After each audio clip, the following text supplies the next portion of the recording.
11:48 casi en la República Argentina, nos metemos en el último y no menos importante segmento del programa.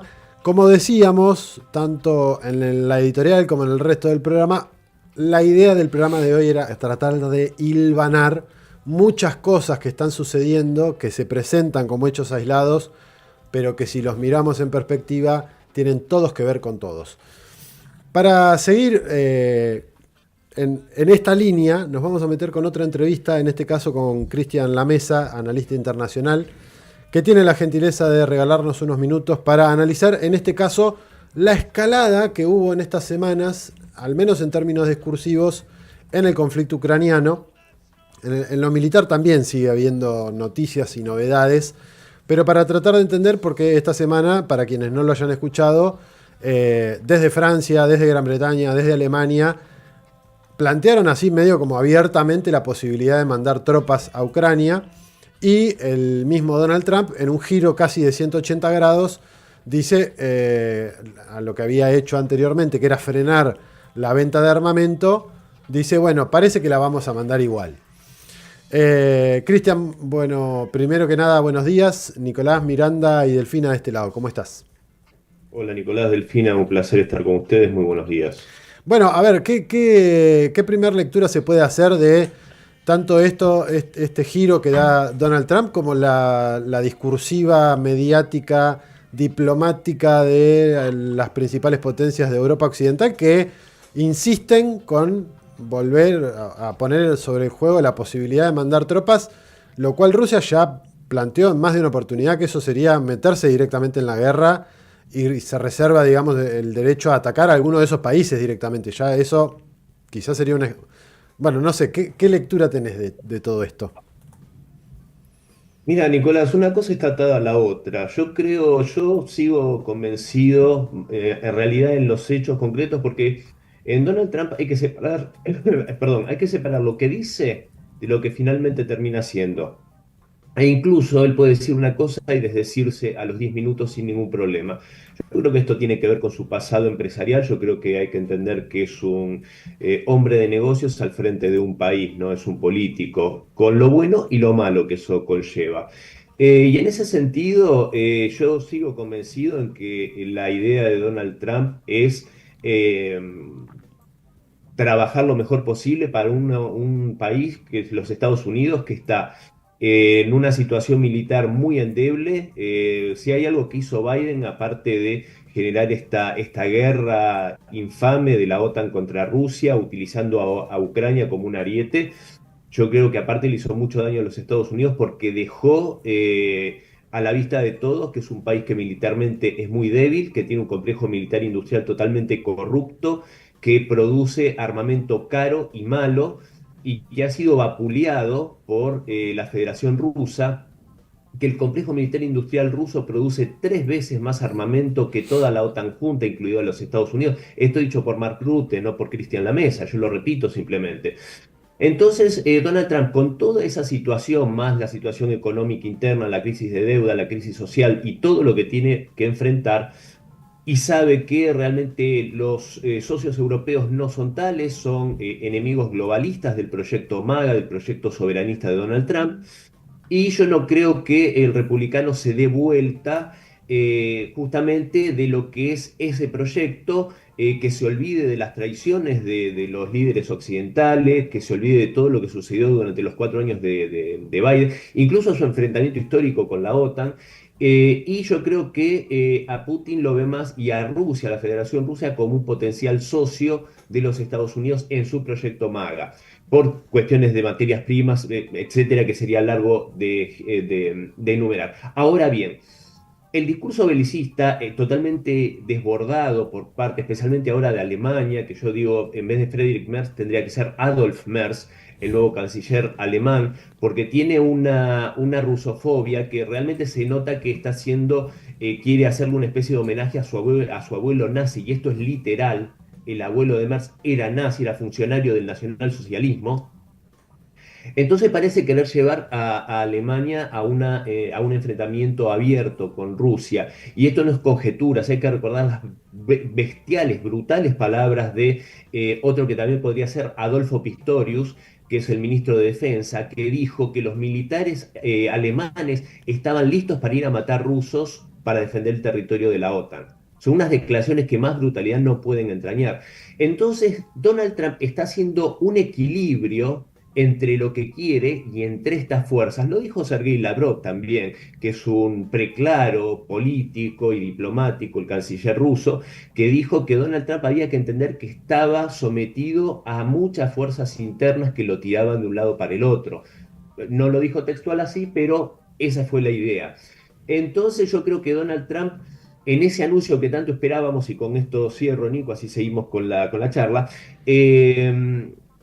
generó mucha expectativa y finalmente lo que hizo fue darle 50 días más a Rusia, que a Rusia el tiempo le juega a favor en la liberación de territorios rusófonos que quieren ser parte de la Federación Rusa y no estar sometidos al régimen de Kiev. También le generó, o sea, le dijo abiertamente a los europeos, ¿quieren guerra? Páguenlo ustedes. Esas 17 baterías, que todavía no se sabe bien si son 17 misiles o 17 baterías o 17, si es lo máximo que serían 17 equipos completos Patriot, estamos hablando de unos 14 mil millones de dólares. Es mucho dinero y es armamento defensivo, ojo, que ahí hay una diferencia grande entre armamento defensivo y ofensivo. Entonces, y esto ya generó discordia interna. Ya Francia dijo que ellos no van a pagar nada porque ellos quieren vender su material bélico francés, ya salieron a despegarse varios. Entonces, con esta jugada genera discordia interna, les dice, si la quieren, páguenlo ustedes. Y estas declaraciones de otra rusófoba enfermiza, que es la jefa de la diplomacia europea, Kaja Kallas, hizo unas declaraciones que revelan esto, cuando dijo, realmente estamos contentos por el cambio de postura de Washington, pero al mismo tiempo el armamento no lo dan, ellos lo terminamos pagando nosotros, y 50 días es excesivo, perdón. Entonces, realmente yo creo que pasando en limpio, me parece que es una jugada bastante inteligente por parte de Donald Trump. Cristian, ¿qué tal? ¿Cómo estás? Miranda te saluda. Bueno, Mirando un atendiendo gusto. a la rusofobia de la cual vos hablás y sin ánimos de hacer conjeturas, la historia por ahí nos dice que dada la riqueza de Rusia en términos de recursos y la importancia que tiene Rusia también en esta reconfiguración del orden mundial, ¿no? Hacia un orden más multipolar que debilita sin dudas la posición de los Estados Unidos, hace pensar que esta guerra, Dios, no va a terminar incluso si se firmara una paz en Ucrania. ¿Qué opinión te merece? A ver, la disputa acá, Miranda, la disputa de fondo en este conflicto es la lucha de los gobernantes que son soberanistas, que defienden la existencia del Estado-nación y el respeto a su soberanía justamente, y que luchan por los intereses de sus pueblos, que aparte es un grupo que no es homogéneo ideológicamente, pero a grandes rasgos respetan esto. En ese grupo tenés que enumerar a Víctor Orbán, a Xi Jinping por supuesto, a Vladimir Putin, a Robert Fico, el eslovaco, tenés que poner también a Donald Trump y algunos otros. Este grupo está enfrentado al globalismo, ¿no? A ese sector que es el globalismo financiero, que yo siempre lo identifico, que ese sí es un grupo homogéneo, ese sí va por intereses totalmente alineados, a pesar de que hay de izquierda y de derecha. Izquierda y derecha ya son terminologías que deberíamos dejarlas de usar, porque en estos globalistas infames tenés desde un socialista como Pedro Sánchez, que de socialista poco tiene y que es un ser abyecto, permítanseme decirlo, tenés un tipo como Boric, el que tenemos acá al lado en Chile, que no hacen nada por defender realmente a sus pueblos de los intereses globalistas que quieren finalmente que las élites corporativas mundiales sean las que tomen el poder en estos países. Que esto no es una teoría de conspiración porque esto ya sucede en Europa. Hay que recordar que Macron viene de la banca Rothschild, hay que recordar que Merz es un tipo que viene de BlackRock, hay que recordar que el ex primer ministro del Reino Unido, el indio Rishi Sunak, venía de Lehman, no, de Goldman Sachs. Entonces, estos tipos, que ahora volvió a la oficina, Ajá. volvió al viejo empleo, o sea, ¿ustedes creen que dejó de ser empleado de Goldman Sachs mientras fue premier británico? Por supuesto que no. Entonces, ese es el enfrentamiento de fondo. Y el enfrentamiento de fondo es que estos intereses quieren destruir a Rusia para después ir por China, desmembrarla y quedarse con esas inmensas riquezas que vos decías muy bien, Miranda. Y que vos fijate que cómo nos quieren confundir, que hay realmente insensatos estúpidos que sostienen eso de que no, porque la economía de Rusia es similar a la de Italia, es una economía pequeña. Eh, Olvidando este detalle, que tienen unas riquezas inagotables. Entonces realmente esa comparación es absurda cuando se quiere bajar el precio de Rusia. Entonces, esto por eso es una guerra existencial para Rusia, porque el fin que buscan es el desmembramiento y la desaparición de Rusia como Estado-nación, después ir por China y hacer esto también en los Estados Unidos. Entonces, y con esto cierro. La lucha por eso es existencial para Rusia, para China, viendo lo que le puede venir, e incluso para Estados Unidos, para el proyecto de Estados Unidos de Donald Trump, y para los globalistas también es existencial, porque ellos, sin entender ese dominio global unipolar, entienden que no tiene sentido. El tema es que estamos hablando de desaparición de países y de subyugar y eliminar culturalmente a naciones enteras y a pueblos enteros contra el dominio de unos señores que se reúnen en Davos una vez por año y que podemos ponerle la cara de George Soros. Cristian, por lo menos de mi parte, una última.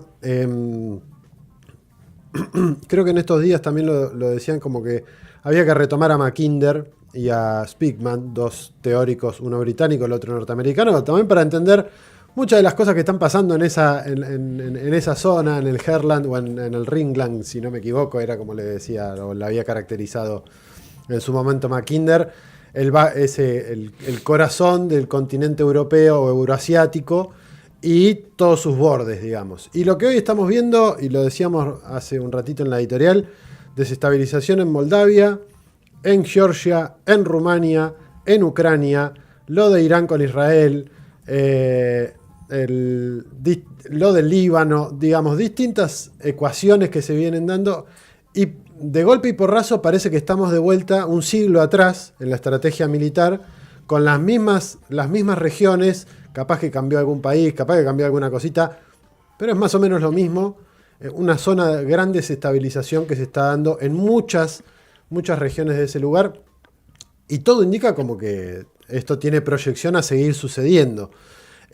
Y una de las cosas que nos proponemos en el programa y que planteábamos también es esto de tratar de ir atando esos cabos, que muchas veces se nos presentan mediáticamente como cosas sueltas, pero que si lo entendemos, si lo leemos de manera suelta, no vamos a entender el concepto o el contexto en el que se dan, que me parece que da o cuaja con esto que estabas relatando de esta gran disputa que hay entre dos bloques muy grandes, que no somos homogéneos en su totalidad, pero que es de alguna manera con una especie de choque civilizatorio que ya tiene por lo menos 100 y pico de años para atrás.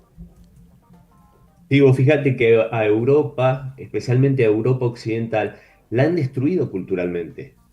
Han destruido sus raíces históricas, culturales, los han edulcorado, han hecho algo que es a lo que se resisten mandatarios como Fico, como Orbán y como tantos otros como Vladimir Putin con su defensa histórica de los valores tradicionales. Que fíjense que qué paradójico, ¿no? Yo esto no quiero ser autorreferencial para nada, pero yo ideológicamente me considero comunista de una vertiente soviética, ¿no? Para aclarar, porque no es todo hoy izquierda se dice y es cualquier cosa.